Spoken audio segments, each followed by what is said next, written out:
दोस्तों नमस्कार। एक बार मैं doctor B S. Bisht Himalaya health and education की ओर से पुनः आपकी सेवा में प्रस्तुत हूँ। दोस्तों, शैक्षिक संस्थान में समावेशन प्रधानाचार्य भर्ती परीक्षा 2024 जो कि राज्य लोक सेवा आयोग उत्तराखंड से परीक्षा होनी है सितंबर के अंतिम सप्ताह में।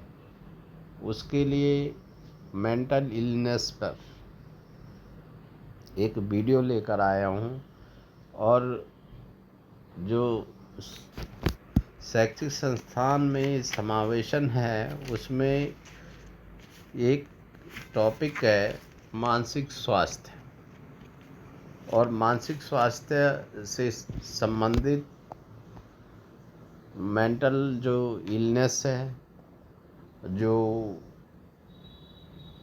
लर्निंग डिसऑर्डर्स होते हैं, डिसेबिलिटीज़ होती हैं और मानसिक बीमारियां जो होती हैं, चाहे छात्रों पे हो, चाहे छात्राओं पर हो, चाहे अन्य कर्मचारी शिक्षकों पर हो, उन बीमारियों से एक प्रश्न कम से कम किसी न किसी कंपटीशन में पूछा ही जाता है। और क्योंकि यह जो कंपटीशन है ये लेवल 12 के लिए है, तो मुझे लगता है कि कम से कम, पहले तो अधिक नहीं तो कम से कम 1 या 2 प्रश्न जो मेंटल इलनेस है उससे ज़रूर पूछा जाएगा। ये जो राज्य लोक सेवा आयोग की प्रिंसिपल रिक्रूटमेंट जो होना है परीक्षा, उसकी यूनिट 4 में है, मानसिक स्वास्थ्य से संबंधित है। तो सबसे पहले मैं आपसे कहना चाहता हूँ कि एक पुरानी कहावत है, जान है जहान है। जब हमारे शरीर में हम स्वस्थ रहेंगे तो हम कोई किसी भी कार्य को बहुत ही अच्छे ढंग से कर सकते हैं। तो ये बहुत ज़रूरी है कि जिस शिक्षण संस्था में हम कार्य कर रहे हैं वहाँ का प्रत्येक अध्यापक, प्रत्येक कर्मचारी, प्रत्येक विद्यार्थी वो स्वस्थ होना चाहिए। और हमें ये ज़रूर पहचान होनी चाहिए कि कौन सा विद्यार्थी किस मानसिक बीमारी से वर्तमान में जूझ रहा है। अब शुरू करते हैं कि मानसिक बीमारी या साइकोलॉजिकल इलनेस को कैसे पहचानेंगे हम लोग।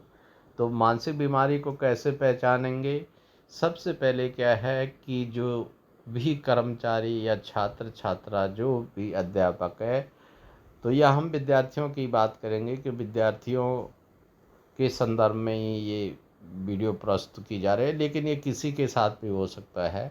तो उसका जो व्यवहार है वो यदि सामान्य नहीं है, असामान्य है, तो वह जो है साइकोलॉजिकल इलनेस का शिकार है। दूसरी बात क्या है कि वह लंबे समय से उदास चल रहा है। अब कभी कभार उदासी क्या हो जाती है, कुछ दिन की होती है, कुछ ऐसा घटित हो जाता है हमारे साथ में कि जिसमें हम उदास रहना शुरू कर देते हैं। लेकिन उदासी अगर ज़्यादा समय के लिए है तो उसे हम साइकोलॉजिकल इलनेस की श्रेणी में रख सकते हैं। और उसको घबराहट हो रही है, बात बात में उसको घबराहट हो जाती है, कैंडिडेट को घबराहट हो जाती है। तो ये भी जो है एक साइकोलॉजिकल इलनेस का एक परिचय है कि ऐसा हो सकता है।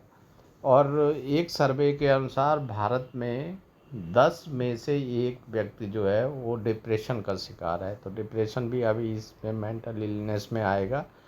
तो देखते हैं कि इस और जो डिप्रेशन होता है दोस्तों, तो डिप्रेशन में जो मेंटल इलनेस की जो फर्स्ट जो बीमारी है वो डिप्रेशन ही है। और डिप्रेशन में क्या होता है कि सेल्फ कॉन्फिडेंस की कमी हो जाती है। अब जब सेल्फ कॉन्फिडेंस की कमी होगी तो विद्यार्थी पढ़ नहीं पाएगा, टीचर पढ़ा नहीं पाएगा, कर्मचारी सही ढंग से कार्य नहीं कर पाएगा। तो मेंटल इलनेस में व्यक्ति अपने डेली रूटीन के जो कार्य हैं उनको भी सही ढंग से नहीं कर पाता है। यानी उसको सोना कब है, जागना कब है, क्या कब करना है, तो वो कार्य भी, डेली रूटीन के कार्य भी व्यक्ति सही ढंग से नहीं कर पाता है। तो ये कुछ पहचानें मैंने बताई जो मेंटल इलनेस की है। और इस टॉपिक को एक बार स्टार्ट करने से पहले मैं आपसे एक बात कहूँगा कि ये वीडियो लंबी ज़रूर होगी, लेकिन यह जो वीडियो है इससे क्वेश्चन ज़रूर पूछा जाएगा कंपटीशन में। ये जो रिक्रूटमेंट हो रहा है उसमें क्वेश्चन ज़रूर पूछा जाएगा। कब ऐसे नहीं होगा कि क्वेश्चन ना पूछा जाए, क्वेश्चन ज़रूर पूछा जाएगा। वीडियो लंबी ज़रूर होगी। पहली जो मेंटल डिजीज़ है या डिसएबिलिटीज़ हैं या डिसऑर्डर्स हैं, पहले उनकी बात करेंगे और फिर एक MCQs का एक क्वेश्चंस का एक फॉर्मेट भी है। जो कुछ क्वेश्चंस हैं इसमें जो इम्पोर्टेंट क्वेश्चन हैं, बीच बीच में चर्चा भी होती रहेगी, तो इसलिए वीडियो में लास्ट तक बने रहें। और हाँ दोस्तों, ऐसी जब वीडियो हम प्रस्तुत करते हैं, अब बहुत सारी वीडियो प्रस्तुत करेंगे, तो इसके लिए चैनल को, ये जो वीडियो है इसको लाइक कर दें, इसको शेयर भी करें अपनों को ताकि उनको फ़ायदा हो, और चैनल को सब्सक्राइब तो ज़रूरी कर दें अगर आप चैनल पे नए हैं। अब क्या है कि ये जो नोट्स हैं, जो नोट्स मैं आपके साथ में शेयर कर रहा हूँ, ये नोट्स ऐसे नहीं है कि 1-2 घंटे में तैयार हो गए। इनको बहुत से घंटे लगे तैयार होने में, और कम से कम अगर कोई व्यक्ति अगर इनको खोजता है तो उसको कम से कम 12 घंटे से अधिक का टाइम लग सकता है। तो इसलिए शॉर्ट, अगर आधा घंटे की वीडियो है तो आपका 12 घंटे का काम आधा घंटे में हो रहा है। तो इसका थोड़ा सा ये दिमाग में रखेंगे। तो मेंटल इलनेस के कारण क्या क्या हो सकते हैं, तो सबसे पहला कारण है दोस्तों जेनेटिक कारण। जेनेटिक का कारण ये है कि कभी कभी क्या होता है कि कोई मानसिक बीमार छात्र है या कोई कर्मचारी है, तो उसके जो खानदान में है कोई उस मानसिक बीमारी से जूझता रहता है, तो सबसे पहला जो कारण हो गया वो जेनेटिक है। दूसरा इन्वायरमेंटल है। इन्वायरमेंटल का मतलब ये है कि उस छात्र छात्रा या कर्मचारी शिक्षक के आसपास कोई उस प्रकार की बीमारी का वाला व्यक्ति रहता है और वो भी उस तरीके की हरकतें करने लगा है, तो ये इन्वायरमेंटल दूसरा कारण है। बायोलॉजिकल कारण ये है दोस्तों कि जो मेंटल इलनेस है वो हमारे शरीर में, हमारे जो हमारी बॉडी है उसमें किसी पार्ट के डिसऑर्डर के कारण भी हो सकता है। तो ये बायोलॉजिकल कारण है, या डिसफंक्शनिंग के कारण भी किसी बॉडी पार्ट के हो सकता है।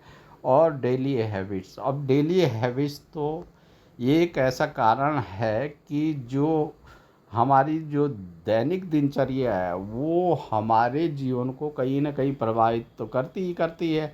यदि आदमी नशेड़ी है, नशा करने लग गया, बहुत छोटी उम्र से नशा करने लग गया, तो बड़ा हो करके उसको अगर मेंटल परेशानी कोई हो रही है, तो ऐसा हो सकता है टाइम पे सो नहीं रहा है, टाइम पे उठ नहीं रहा है, कभी बहुत ज़्यादा खाना खा रहा है, कभी कम खा रहा है, तो ये डेली हैबिट्स भी इसके कारण है। तो मैं समझता हूँ इस पे चर्चा पर्याप्त हो गई। और ये जो मेंटल इलनेस का कारण है ये क्लियर हो गया होगा। अब कितने प्रकार के जो है मेंटल इलनेस होते हैं, तो सबसे पहला जो प्रकार है वो तो डिप्रेशन है।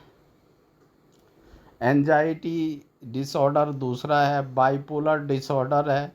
बाइपोल डिप्रेशन क्या है, डिप्रेशन को थोड़ा सा मैं बताता हूँ कि डिप्रेशन में क्या होता है कि आदमी जो है उदास रहना शुरू कर देता है बहुत अधिक समय तक। अगर 2-4 दिन की उदासी है तो कोई बात नहीं, कोई कारण हो सकता है हल्का फुल्का। तो अगर उदासी ज़्यादा दिन की है, आदमी बोल बतिया नहीं रहा किसी से, तो उस वो जो है वो डिप्रेशन है। और एंजाइटी क्या है? एंजाइटी जो बोलते हैं, एंजाइटी जो है ये घबराहट जब होती है तो उसको बोलते हैं हम एंजाइटी हो रही है। तो एंजाइटी दूसरे प्रकार की मेंटल इलनेस है, बाइपोलर डिसऑर्डर है।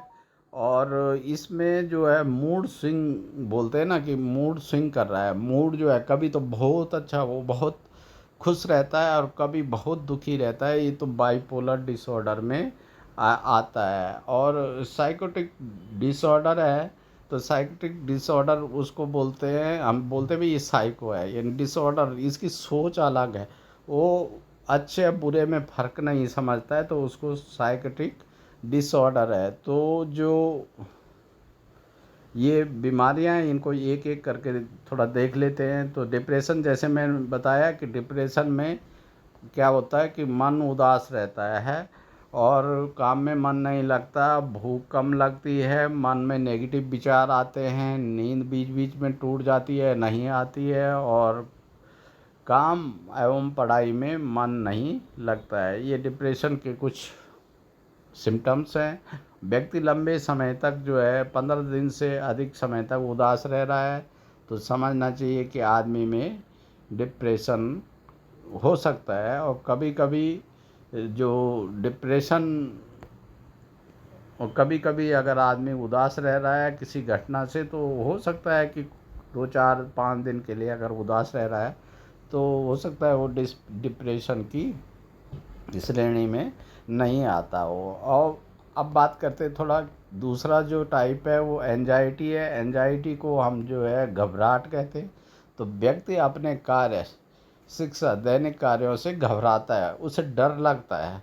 अब उसे डर लगता है तो उसकी हार्ट बीट्स बढ़ती है, हार्ट बीट्स बढ़ने के कारण उसमें हृदय रोग भी हो सकते हैं। एंजाइटी एक ऐसी चीज़ है, तो अगर उसको बोला जाए नहीं नहीं तुमने ये काम करना ही करना है, तो उसे पसीना आना शुरू हो जाता है, उसे हाथ कांपते हैं, शरीर में जकड़न, मुंह सूखता है उसका, वो होपलेस हो जाता है। और इसी को जो है हम फोबिया नाम से भी जानते हैं। तो शायद एंजाइटी और डिप्रेशन दोनों ही क्लियर हो गए होंगे। चलते हैं नेक्स्ट की ओर। तो नेक्स्ट टाइप जो है वो उसको कहते हैं सिजोफ्रेनिया। सिजोफ्रेनिया जो है एक ऐसा जो टाइप है मेंटल इलनेस का, कि इसमें मन में बार बार शक होता है। मन में बार बार शक कैसा होता है कि दो आदमी बात कर रहे हैं और तीसरा देख रहा है। अगर तीसरे देखने वाले को सिजोफ्रेनिया है और एक ने उसकी तरफ भी देख लिया, तो वो सोचता है कि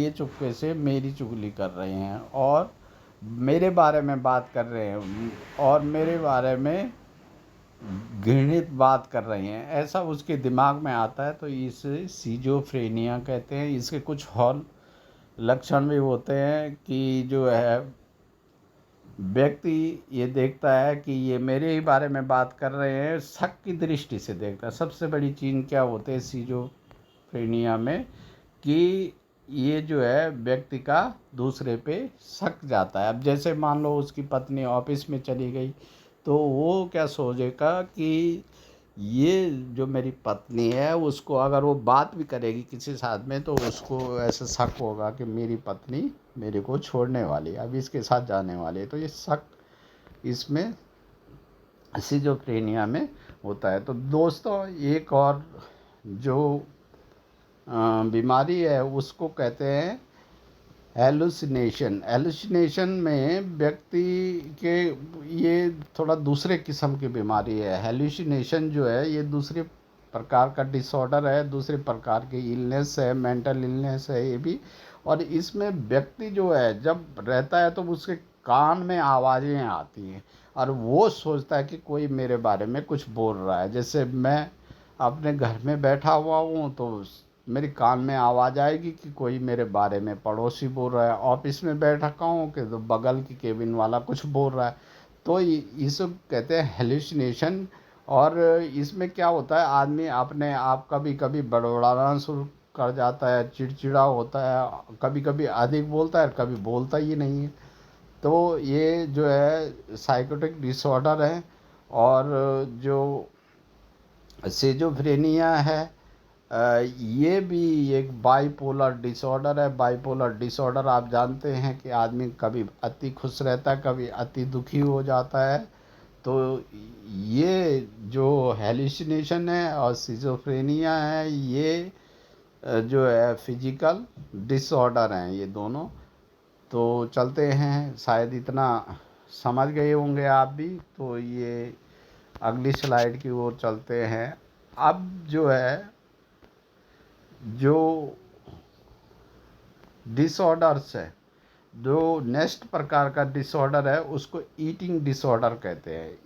ईटिंग डिसऑर्डर कहते हैं। तो ये ईटिंग डिसऑर्डर क्या है, थोड़ा इसकी बात कर लेते हैं। ये ईटिंग डिसऑर्डर जो है, ये फूड को लेकर के आदमी का एक्सट्रीम बिहेव हो जाता है। एक्सट्रीम बिहेवियर्स मैंने लिखा है, बिहेव करने लग जाता है। और ये जो ईटिंग डिसऑर्डर है, ये जो होता है, ये 3 प्रकार का होता है। थोड़ा इसको बहुत ढंग से समझ लेंगे। जो ईटिंग डिसऑर्डर है, 3 प्रकार के रोग इसमें खोजे गए हैं। उदाहरण इसके हैं, जैसे एनोक्सा नर्गोसा, एक एनोक्सा नर्गोसा, एक गुलेमिया नर्गोसा, एक ब्लेंज ईटिंग, 3 प्रकार है। अब एनोक्सा नर्गोसा में क्या होता है, एनोक्सा जो नर्गोसा है, इसको देखते हैं। एनोक्सा नर्गोसा में व्यक्ति अपने वेट को लेकर इतना चिंतित हो जाता है कि वो ओवर वेट होने का डर उसे सता लेता है। ओवर वेट अब मतलब क्या है, भूखा रहना शुरू कर देता है। भूखा रहना शुरू करता है तो वो जो है एक्सरसाइज भी बहुत अधिक करना शुरू कर देता है। अब जब एक्सरसाइज भी करेगा, भूखा भी रहेगा तो क्या हो जाएगा, वो बहुत ज़्यादा कमज़ोर हो जाएगा, बहुत अत्यधिक कमज़ोर हो जाएगा। उसका शरीर जो है दुबला पतला हो जाएगा। और आपने देखे होंगे बहुत से लोग क्या होते हैं कि अच्छी अच्छी पोस्टों पे होते हैं, महिलाएं विशेषकर जो है, उनमें एनोक्सा नर्गोसा की बीमारी पाई जाती है। तो वो क्या करते हैं कि स्लिम बने रहने के लिए जो है वो कम खाना खाती हैं और एक्सरसाइज भी करती हैं। तो वो एनोक्सा नरगोसा से पीड़ित हो जाती है। तो ये एक जो है ईटिंग डिसऑर्डर है। गुलेमिया नरगोसा में क्या होता है कि व्यक्ति जो है वो कमज़ोर हो रहा है और वो ज़बरदस्ती जो है, उसे शक होता है व्यक्ति को कि वो कमज़ोर हो रहा है। वो कमज़ोर हो रहा है माने हो नहीं रहा है, उसे शक हो जाता है। और जब शक हो जाता है तो वो क्या करता है, ओवर ईटिंग करता है। जितना उसको खाने की आवश्यकता नहीं, उससे भी ज़्यादा खाता है। तो व्यक्ति जो है क्या हो जाता है, उससे बीमार पड़ जाता है। ओवर ईटिंग तो आप जानते ही हैं, कई बीमारियों की जड़ है। तो वो जो है ओवर ईटिंग करता है और बीमार होना शुरू हो जाता है। तो इसको कहते हैं गुलेमिया नरगोसा। ये जो गुलेमिया नरगोसा याद रखेंगे, एनोक्सा नरगोसा, गुलेमिया नरगोसा। अब ब्लेंज ईटिंग जो है, ये ईटिंग डिसऑर्डर की बीमारियां हैं, यानी खाना खाने में जो। और तीसरी है ब्लेंज ईटिंग, इसमें व्यक्ति बहुत सारा खाना एक साथ खा लेता है, माने अति खाना खा लेता है। शादी में जाता है तो वो जो है रसगुल्ले भी और सब्जी चावल जितनी सारी चीज़ें वहाँ, रसमलाई वगैरह जो भी बना वो ठूंसता रहता है पेट में। तो उसे कहते हैं, वो ब्लेंज ईटिंग उसको बोलते हैं। और ये जो बीमारी है, ये इससे तो आप जानते ही हैं, ओवर ईटिंग से फिर वो बीमारियों का शिकार हो जाता है। तो 5 प्रकार के ये डिसऑर्डर था। और 6वें प्रकार का impulse control and addiction disorder. इसमें व्यक्ति उस आदत, ये जो impulse control and addiction disorder है, इसमें व्यक्ति उस आदत या खान पान को नहीं छोड़ पाता जो उसके लिए हार्मफुल रहता है। तो इम्पल्स मतलब आप समझते हैं, इम्पल्स कंट्रोल बोलते हैं आवेग नियंत्रण को। तो जो हमारे अंदर आवेग होते हैं उनमें नियंत्रण नहीं कर पाता है। और एडिक्शन डिसऑर्डर, एडिक्शन बोलते हैं दोस्तों कि जब हम किसी काम को मतलब कर रहे हैं और वो काम हमारे लिए हार्मफुल है, लेकिन हम फिर भी उसको छोड़ नहीं पा रहे हैं। जैसे शराब की लत लगना लोग बोलते हैं, तो वो एडिक्शन हो गया, या मतलब और नशीले पदार्थों की आदत जो लत लग जाती है उसको एडिक्शन कहा जाता है। तो ऐसा हो जाता है कि व्यक्ति को लगता है कि जानता है वो कि ये हार्मफुल है मेरे लिए, लेकिन फिर भी उस काम को करता है। तो इस प्रकार के जो डिसऑर्डर है उसको बोलते हैं impulse control and addiction disorder. अभी इसका सबसे सशक्त उदाहरण है कि जैसे जुआ खेलना है। अब जुआरी क्या करता है, वो जानता है कि इसमें मेरा पैसे का भी नुकसान है, समय का भी नुकसान है, परिवार का भी नुकसान है, सब नुकसान है इसमें, लेकिन उसको ऐसी लत पड़ जाती है कि वो नहीं छोड़ पाता है इसको। तो उस ये जो आता है impulse control and addiction disorder के अंतर्गत आता है। अब क्या होता है कि इसके जो उदाहरण जो हैं, इसके उदाहरण है पायरोमीनिया और क्लेप्टोमीनिया। दो प्रकार के उदाहरण हैं, यानी दो प्रकार की बीमारियां। अब जो एमसीक्यूज टाइप का ये प्रश्न होना है, तो ये जो यूनिट है, ये जो टॉपिक है, इस टॉपिक में हम बीमारियों को ज़रूर याद रखें, कौन सी बीमारी किस डिसऑर्डर के कारण होती है। जैसे पायरोमीनिया और kleptomania impulse control and addiction disorder के उदाहरण हैं ये बीमारियां। तो पायरोमीनिया में क्या होता है, इसमें ये भी आवेग नियंत्रण विकार है, और इसमें क्या है कि ये बहुत ख़तरनाक बीमारी है। इसमें क्या होता है कि आदमी मेंटल तो है ही, ये आदमी मतलब मानसिक रूप से बीमार है आदमी। अब क्या करता है, व्यक्ति को आग लगाने की इच्छा करती है। अब वो क्या करता है, वो सोचता है, जैसे मान लो कि मैं जो है जैसे मान लो पति पत्नी में झगड़ा हो गया, तो पत्नी बाय द वे पायरोमीनिया से ग्रसित है, तो वो क्या करती है कि आपने भी एक दो पुराने कपड़े लेकर के और पति के भी कुछ कपड़े लेकर के उनमें आग लगा देगी। ये किचन में ही आग लगा देगी बेवजह, और उस संतुष्टि तभी होगी जब वो आग लगाएगी। तो इसको बोलते हैं पायरोमीनिया। और याद रखेंगे दोस्तों, ये पायरोमीनिया में व्यक्ति आग लगाता ही है, आग आग लगाता है चीज़ों पर, जो वस्तुओं पर आग लगाता है। और ये जो है इम्पल्स कंट्रोल और एडिक्शन डिसऑर्डर के अंतर्गत आता है। और इसी के अंतर्गत इम्पल्स कंट्रोल जो डिसऑर्डर है, इसमें जो क्लेप्टोमेनिया है, क्लेप्टोमीनिया में व्यक्ति क्या करता है कि इसमें चोरी करता है। अब चोरी करता है, उसकी आदत बन जाती है चोरी करने की, वो जानता है चोरी करना गलत चीज़ है, लेकिन ये वो चोरी करता है। अब इस क्लेप्टोमीनिया बोलते हैं, ये भी इम्पल्स कंट्रोल एंड, इसको चोरी करना एक आदत है, इसको इम्पल्स आवेग के अंतर्गत समझेंगे। और जो ज़बरदस्ती चोरी कर रहा है ये एडिक्शन ही हो गया। तो ऐसे इसको याद रखेंगे कि ये इम्पल्स कंट्रोल और एडिक्शन के अंतर्गत है। इस तरीके से ट्रिक से याद करेंगे इन चीज़ों को। अब एक है पर्सनालिटी डिसऑर्डर। तो पर्सनालिटी डिसऑर्डर जो है दोस्तों, वो पहले टाइप का है एंटी सोशल डिसऑर्डर। तो इसमें क्या बोलता है कि इसमें आदमी झूठ बोलता है, नियमों को तोड़ता है। मतलब उसके लिए नियम कानून कुछ नहीं रहता है, वो झूठ बोलना शुरू कर देता है, नियमों को तोड़ना शुरू कर देता है। तो ये पर्सनालिटी डिसऑर्डर के अंतर्गत आता है, और एंटी सोशल पर्सनालिटी डिसऑर्डर है। दूसरा है ओबीसी पर्सनालिटी डिसऑर्डर। तो इसमें क्या करता है कि ये जो डिसऑर्डर है, इसको, ये जो ओबीसी पर्सनालिटी डिसऑर्डर है, इसको समझेंगे कि ये क्या चीज़ है। ये बड़ा स्पेशल टाइप का है।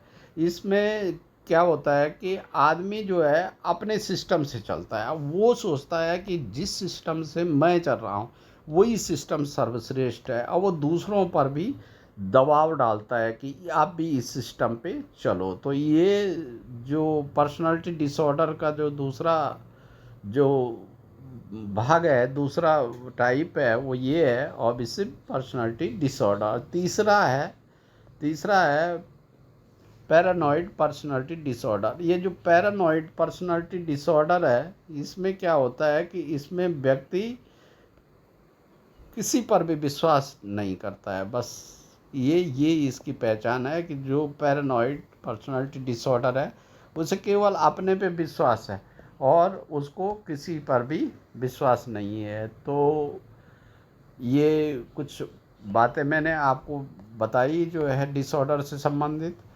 अब दोस्तों अब चलते हैं कि जो विकलांगता है यानी लर्निंग डिसेबिलिटी है, जो अधिगम विकलांगता है या अक्षमता है, ये ये है क्या? ये विद्यार्थियों में सीखने की प्रक्रिया में एक बाधा है।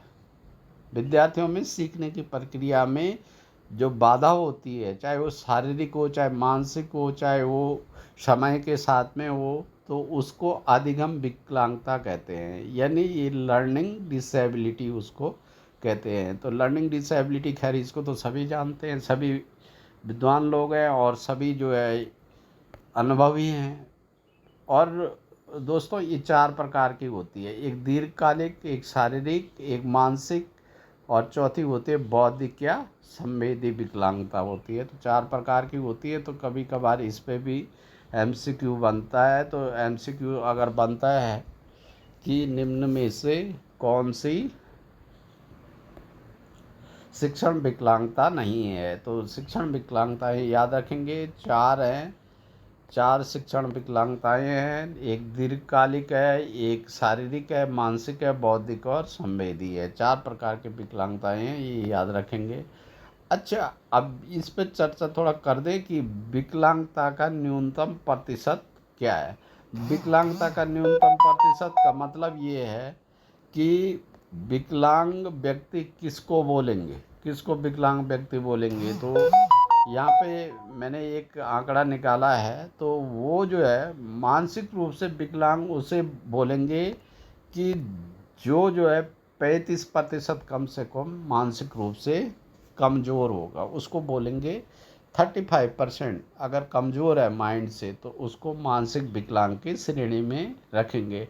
अगर बाय द वे बिलो 30% है, 35%, बिलो 35% है, तो ये व्यक्ति जो है विकलांगता की श्रेणी में फिर नहीं आएगा। और अस्थि विकलांग अगर वो 40%, अस्थि विकलांग उसको बोलेंगे अगर 40% वो उसकी हड्डियाँ टूट रखी हैं तो अस्थि विकलांग में। अब मूक बधिर, ये जो मूक बधिर है इसको भी थोड़ा समझ लेंगे अच्छे तरीके से कि अगर ये 90 dB टू एंड 100 dB है, 2 है ये 2, तो 90 dB से, डी मतलब डेसिबल, डेसिबल जो डेसिबल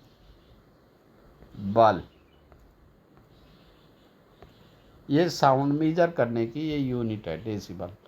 तो ये अगर मूक बधिर उसको बोलेंगे अगर 90 डेसिमल से 100 डेसिमल की आवाज़ कर रही है और तब ये 90 से नीचे नहीं सुन पा रहा है, तो वो मूक बधिर में आ जाएगा। सीधी सीधी बात है। अगर जो है अब ये तो एक सामान्य सी बात हो गई, लेकिन यहाँ पर एक प्रश्न ये भी जीके का प्रश्न रहेगा या ये क्वेश्चन कहीं ना कहीं ज़रूर आएगा कि जो नॉर्मल साउंड होती है, जो नॉर्मल साउंड जो होती है, नॉर्मल साउंड होती है, उसका जो साउंड रेंज होता है वो क्या होता है। तो दोस्तों वो याद रखना है, वो 60 से 70 डेसिबल जो है वो होता है। तो ये याद रखेंगे। जो नॉर्मल साउंड होती है, सामान्य जो आवाज़ होती है, जैसे मैं बोल रहा हूँ आप बोलते हैं, वो 60 से 70 डेसिबल है। तो जो मूक बधिर होता है वो इस 60 से 70 डेसिबल आवाज़ को नहीं सुन पाता है। तो ये भी एक इम्पॉर्टेंट चीज़ है। चलते हैं नेक्स्ट स्लाइड की ओर। अब जो लर्निंग डिसेबिलिटीज़ हैं उनमें विशिष्ट शिक्षण विकलांगता है। तो ज़्यादातर जो बुक्स हैं उनमें मैंने देखा, नेट पे भी देखा, बहुत सी बुक्स में मैंने नोट्स जो बना रखे हैं, तो इसमें जो है विशिष्ट शैक्षणिक शिक्षण जो विकलांगता है उसकी तो 3 प्रकार ज़्यादातर बनाई हुई है। लेकिन अमेरिकन जो एसोसिएशन है तो उसमें जो है, वहाँ मैंने कई यूनिवर्सिटी की वेबसाइट पे देखी, वहाँ 7 प्रकार हैं। तो नेट पे यदा कदा 7 प्रकार भी लोगों ने जो है बता रखे हैं किसके, विशिष्ट शिक्षण विकलांगता के। तो उसमें विशिष्ट शिक्षण विकलांगता 7 प्रकार की होती है। तो इसको क्या बोलते हैं, पहले विकलांगता को क्या बोलते हैं, जो विशिष्ट शिक्षण विकलांगता है उसका पहला प्रकार क्या है, उसको बोलते हैं दोस्तों डिसलेक्सिया। डिसलेक्सिया याद रखेंगे, डिसलेक्सिया ये बहुत बार, डिसलेक्सिया, डिस्ग्राफिया और डिसकैलकुलिया, इन तीनों को वो ढंग से याद रख देंगे, क्योंकि इस पे कंडीशन आएगी, और कंडीशन इस तरीके की आएगी कि पूछा जाएगा कि एक बच्चा सही उच्चारण नहीं कर पा रहा है, तो बताइए उसमें से निम्न में से कौन सी बीमारी है, तो उसमें डिसलेक्सिया बीमारी है। तो डिसलेक्सिया में देखते हैं इसमें क्या होता है, बच्चे को शब्दों को पढ़ने में दिक्कत होती है। जब बच्चा शब्द पढ़ता है जब, तो शब्दों को पढ़ने में दिक्कत होती है। It is a language processing disorder, language processing की डिसऑर्डर है। शब्दों वर्णों का प्रॉपर आवाज़ नहीं निकाल सकता है वो। स्पेलिंग संबंधी परेशानी होती है, उसे बोलने में परेशानी होती है, ये सब इस श्रेणी में। और सही उच्चारण नहीं कर पा रहा है, तो ये जो है डिसलेक्सिया ये बीमारी है। डिस्ग्राफिया में क्या होता है कि डिस्ग्राफिया में विद्यार्थी लिख नहीं पाता है एक्यूरेट, माने अपने विचार तो उसके आते हैं लेकिन उनको एक्यूरेट नहीं लिख पाता है। तो एक्यूरेट नहीं लिख पाता है, या वो दिमाग में तो उसकी बहुत अच्छी सीनरी बनाने की है, लेकिन वो कला में उसको चित्रित नहीं कर पाता है।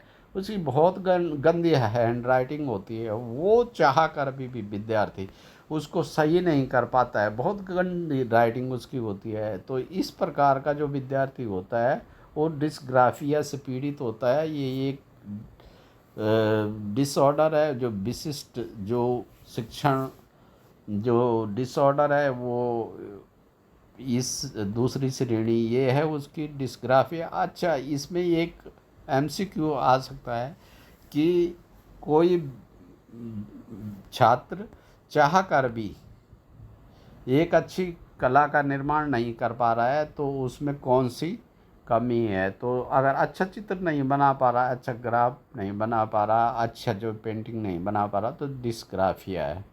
ग्राफिया आप समझ ही गए, उसको जो है चित्र नहीं बना पा रहा है, वो गंदा लिख रहा है, इसमें भी हैंड राइटिंग ठीक। डिसकैलकुलिया, डिसकैलकुलिया तो आप जानते ही हैं, कैलकुलेशन सामान्य हम गणित के लिए यूज़ करते हैं। तो डिसकैलकुलिया जो है, ये जो है ये बच्चे में गणित, बहुत सारे बच्चे इस श्रेणी में आते हैं। तो ये हमने स्कूलों में देखा, बहुत सारे बच्चे ये डिसकैलकुलिया से पीड़ित है। अब डिसकैलकुलिया क्या चीज़ होती है, डिसकैलकुलिया में बच्चा चाहता तो है कि अगर मैं गणित सीखूंगा मैं अच्छा बन जाऊंगा, मैं बहुत अच्छा हो जाऊंगा और फलां कंपटीशन में निकाल दूंगा, लेकिन बच्चा चाह कर भी क्या होता है गणित में उसे दिक्कत होती है। तो मैथमेटिकल कैलकुलेशन जब करता है तो उसमें दिक्कत होती है। तो दोस्तों ये है डिसकैलकुलिया, तो इनको याद रखेंगे बहुत ढंग से। डिसलेक्सिया और डिस्ग्राफिया और डिसकैलकुलिया 3 प्रकार की बीमारियां ही हैं, 3 प्रकार की डिसेबिलिटीज हैं, 3 प्रकार के डिसऑर्डर है। अब ये जो चौथा है ये ऑडिटरी प्रोसेसिंग डिसऑर्डर है, इसको एपीडी कहते हैं, एडीपी नहीं, एपीडी कहते हैं इसको, ऑडिटरी प्रोसेसिंग डिसऑर्डर। इसको समझते हैं ये क्या है, ये ऑडिटरी जो प्रोसेसिंग डिसऑर्डर है एपीडी, ये जो है क्या होता है इसमें कि मरीज, इस प्रकार का जो मरीज होता है उसमें अलग अलग आवाज़ों को अलग अलग निकालने में अक्षम रहता है। वो शिक्षक के पीछे जो आने वाली जो आवाज़ है, शोर है, अब टीचर जैसे पढ़ा रहा पीछे से बच्चे भी शोर कर रहे हैं, या दूसरी क्लास में दूसरी क्लास खाली है उसमें शोर हो रहा है, तो वो बच्चा क्या करता है कि वो बच्चा उस शोर में और टीचर जो पढ़ा रहा है उसमें अंतर नहीं, स्पष्ट नहीं कर पाता है। तो ये जो बीमारी है, ये बीमारी जो है एपीडी या ऑडिटरी प्रोसेसिंग डिसऑर्डर कहलाती है। और जो लैंग्वेज प्रोसेसिंग डिसऑर्डर है, ये एपीडी का एक विशेष प्रकार है। इस प्रकार में छात्र जो जो छात्र ए एलपीडी यानी ये एपीडी का जो है स्पेशल प्रकार है, ये जो डिसऑर्डर होता है, इस प्रकार से पीड़ित जो छात्र है वो आवाज़ या आवाज़ों का समूह, शब्दों का समूह, वाक्यों या कहानी को सुनता तो है लेकिन उसके साथ साथ उसका अर्थ नहीं समझ पाता है, तो अर्थ समझने में सक्षम होता है। तो ये लैंग्वेज प्रोसेसिंग डिसऑर्डर एलपीडी इसको कहते हैं। ये जो छठवां जो प्रकार है ये है non verbal learning disability, NVLD। अब नॉन वर्बल लर्निंग एबिलिटी, इससे ही समझ में आ रहा है कि ये नॉन वर्बल जो हम संकेत करते हैं, कभी हाथ से कर दिया बैठ जाओ, या हाथ से ही बोल दिया, मुंह से नहीं बोला, हाथ से ही ऊपर कर दिया खड़े उठो, तो जो कुछ अशाब्दिक संकेत जो टीचर करता है क्लास में, तो ये जो बच्चा है, ये बच्चा उन अशाब्दिक संकेतों को या बॉडी लैंग्वेज को, कभी टीचर गुस्सा हो गया वो नहीं समझ पाता है, उसके लिए सारी चीज़ें एक जैसी होती है। तो ये NVLD यानी नॉन वर्बल लर्निंग डिसेबिलिटी इसको कहते हैं। और जो सातवें प्रकार की है वो वर्चुअल परसेप्चुअल या वर्चुअल मोटर डिफिसिट। इसमें क्या होता है कि इस प्रकार की कमजोरी में विद्यार्थी आँख से तो देखते हैं लेकिन हाथ उसके सहयोग नहीं करते हैं। आँख ने देखा, वो माइंड में वो जो संदेश पहुंचा, जो भी पहुंचना है, मान लो ये त्रिभुज बनाना है, अब त्रिभुज बनाना है तो वो जो है उसको रबड़ चाहिए, पटरी चाहिए, जो भी पेंसिल चाहिए। अब वो पेंसिल पटरी का उपयोग नहीं करेगा वहाँ पर। तो ये जो है ये वर्चुअल परसेप्शन या वर्चुअल मोटर डिफिसिट के नाम से ये बीमारी कही जाएगी। तो दोस्तों ये थी ये बीमारियाँ जो कि विशिष्ट शिक्षण विकलांगता के अंतर्गत आती हैं। पहली जो बीमारी है वो है डिसलेक्सिया है। डिसलेक्सिया में जैसे बताया, बच्चों को पढ़ने में, उच्चारण करने में दिक्कत होती है, प्रॉपर आवाज़ नहीं निकाल पाता है। दूसरा है डिस्ग्राफिया। डिस्ग्राफिया में जो है बच्चों की राइटिंग गंदी हो जाती है और वो उस चीज़ को लिख नहीं पाते हैं सही ढंग से। और तीसरी जो है वो डिस्कैल्कुलिया। डिस्कैल्कुलिया मैथमेटिक्स से संबंधित है और इसमें कैलकुलेशन में बच्चा कमज़ोर होता है या उसका मन नहीं रखता है। और चौथी है ये है ऑडिटरी प्रोसेस डिसऑर्डर, APD इसको बोलते हैं। इसमें जो पेशेंट होता है इसमें आवाज़ों को अलग अलग करने में अक्षम होता है, यानी शिक्षक है और दूसरी क्लास में अगर कोई पढ़ा रहा है तो वो आवाज़ भी वहाँ तक आ रही है, बच्चे शोर कर रहे हैं, तो ये PD वो से जो पीड़ित जो बच्चा होता है वो उन दोनों आवाज़ों में फ़र्क करने, कौन उसके मतलब की है कौन नहीं है, वो उसमें फ़र्क करने में अक्षम होता है। और लर्निंग प्रोसेसिंग डिसऑर्डर मैंने बताया APD का ये विशेष प्रकार है।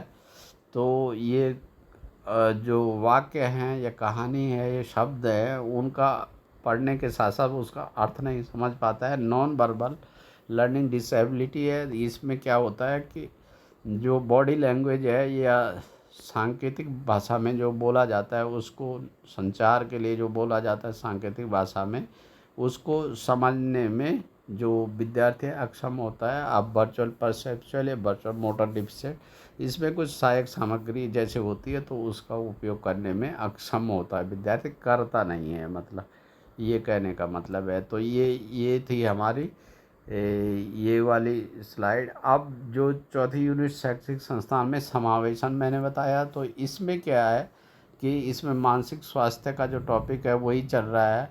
और कम से कम सभी विद्वान बोल रहे हैं कि कम से कम जो प्रधानाचार्य भर्ती परीक्षा, जितनी बड़ी परीक्षाएं, कम से कम ये क्वेश्चन तो आता ही है, ज़्यादा भी आ सकते हैं। तो इसमें मैं कुछ क्वेश्चन लेके आया हूँ इसी में, तो इनको देख लेते हैं। पहला क्वेश्चन है साइकोसिस क्या है। पहला जो प्रश्न है साइकोसिस क्या है। साइकोसिस क्या है? तो साइकोसिस एक प्रकार की गंभीर भावात्मक असंतुलन की बीमारी है। जो गंभीर भावात्मक असंतुलन की बीमारी हो जाती है उसको साइकोसिस कहते हैं। न्यूरोसिस क्या है, तो ये तो लग ही रहा है कि दिमाग से है, गलत मानसिक दृष्टिकोण से आया भावात्मक असंतुलन, इसको न्यूरोसिस कहते हैं। साइकोपैथ क्या है? साइकोपैथ क्या है?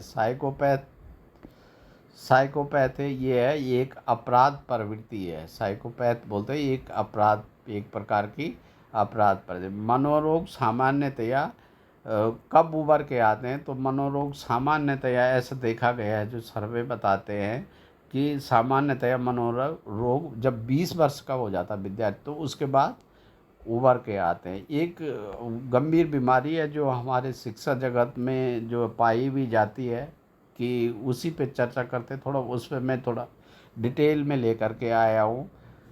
वो अल्जाइमर एक बीमारी होती है। अल्जाइमर, तो अल्जाइमर आपने सुना भी होगा, ये LZH है, तो यहाँ पे जेड भी है बीच में, ZH अल्जाइमर है। ये LZH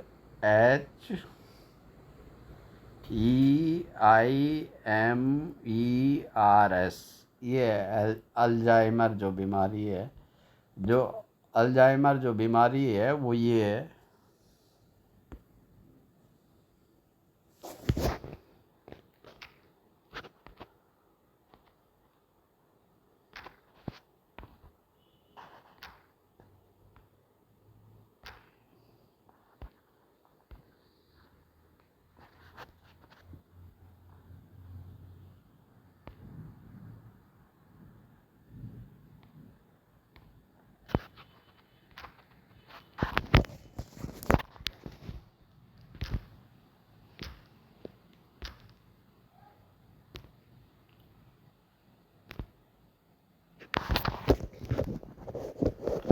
ये अल्जाइमर जो बीमारी है, इसको थोड़ा सा ही गड़बड़ हो गया।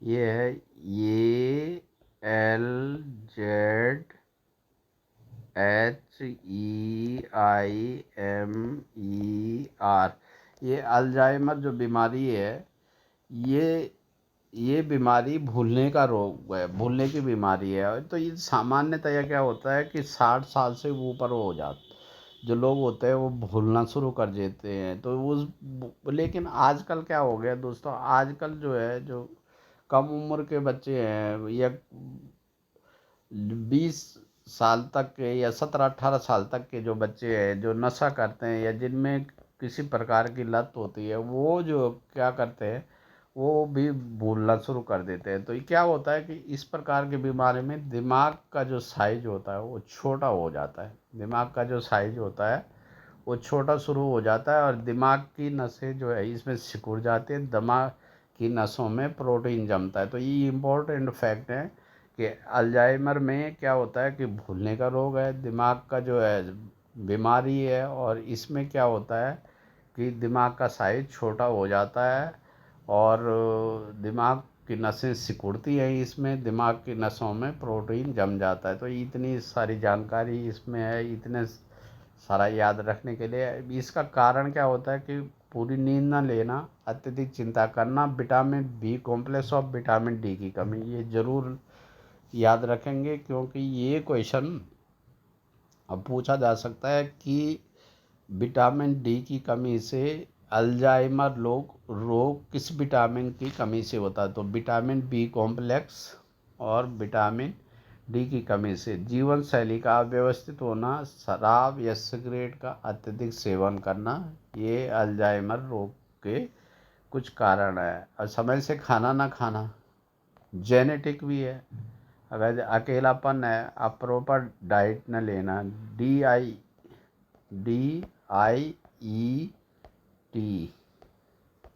ये है डाइट की स्पेलिंग तो गलत लिख ली। तो यहाँ पे प्रॉपर डाइट न लेना। और किसे होता है अल्जाइमर? अल्जाइमर जो है बड़ी उम्र पर होता है, हाई बीपी वालों को होता है, हाई कोलेस्ट्रॉल वालों को होता है। हाई कोलेस्ट्रॉल वालों को आप समझ रहे होंगे कि हाई कोलेस्ट्रॉल मतलब जिनका एलडीएल ज़्यादा होता है और जिनको डायबिटीज़ है, मधुमेह है, स्मोकिंग बहुत ज़्यादा करते हैं, ये मोटापा ज़्यादा है, जिनमें ओबिसिटी रहती है और समस्या ये जल्दी भूलते हैं, संबंधित को नहीं पहचान पाते, कुछ भी बोलना शुरू कर देते हैं, समझने की समस्या होती है इनकी। अब क्या होता है ना कि बहुत सारे बूढ़े लोगों को आपने देखा होगा, वो क्या करते हैं कि वो पहचान नहीं, वो अपने बच्चों को भी नहीं पहचान पाते हैं, तो उनमें अल्जाइमर के लक्षण साफ दिखाई देते हैं। और इसका टेस्ट क्या करते हैं कि इसका जो है ब्लड टेस्ट होता है, इसका जो है सीबीसी टेस्ट होता है, विद ईएसआर होता है, एलएफटी होता है, केएफटी होता है इसमें, और ब्लड ग्लूकोज, ये जो ब्लड ग्लूकोज है शुगर नापते हैं, फास्टिंग पे और पीपी पे लिक्विड प्रोफाइल को चेक किया जाता है। और नेक्स्ट स्लाइड है कि विटामिन डी एवं विटामिन बी 12 की जांच, इसमें नसें कमज़ोर होती हैं, इसमें नसें कमज़ोर होती हैं। तो ये तो जो शुगर वाले लोग हैं उनको पता रहता है कि विटामिन डी और विटामिन बी 12 की कमी उनमें हो जाती है, तो उनकी नसें भी शिथिल पड़ जाती हैं। अब क्या करते हैं अल्जाइमर की जांच के लिए, एमआरआई कराते हैं, सीटी स्कैन कराते हैं, पेट स्कैन कराते हैं, दिमाग का साइज इससे देखते हैं। ये एक है साइकोलॉजिकल ट्रॉमा, ट्रॉमा सेंटर आपने सुन ही रखा है, तो साइकोलॉजिकल ट्रॉमा है, जिसको ट्रॉमा का मतलब होता है अभिघात। अब क्या होता है ना कि कोई व्यक्ति किसी घटना को देखता है, उसे ऐसा नहीं है, अपेक्षा नहीं रहती ये घटना इस तरीके से हो जाएगी, या कोई दर्दनाक एक्सीडेंट देखता है तो उसे मानसिक अभिघात लगता है, तो उसको साइकोलॉजिकल ट्रॉमा के नाम से जानते हैं। तो ये था दोस्तों हमारा ये वीडियो, और वीडियो में बीच में थोड़ा सा परेशानी हुई, आप उसको इग्नोर करेंगे। और ये जो नोट्स हैं दोस्तों, मैं ये एक बार फिर बोल रहा हूँ कि ये जो नोट्स हैं, ये नोट्स जो है ऐसे नोट्स हैं कि इनकी तैयारी, यहाँ पर जो भी आपको समय लगा, ये समय बहुत कम है। अगर इन नोट्स को आप तैयार करेंगे तो इन नोट्स को तैयार करने में कम से कम 12 घंटे से अधिक का समय लगेगा। तो इसलिए ये नोट्स आपको शॉर्ट में यहाँ पे मिल गए हैं, तो बहुत अच्छी बात है। और भगवान करे आप सफल हों, जो है ईश्वर करे आप सफल हो जाए नेक्स्ट इस परीक्षा में। और चलते चलते ये क्वेश्चन और देख लेते। ये क्वेश्चन आता है कि विकलांगजन अधिनियम 1995 कब से लागू हुआ? तो विकलांगजन अधिनियम जो है 7 फरवरी 1996 से लागू हुआ। तो इस एक्ट में विकलांगता को कितनी श्रेणियों में बांटा गया था?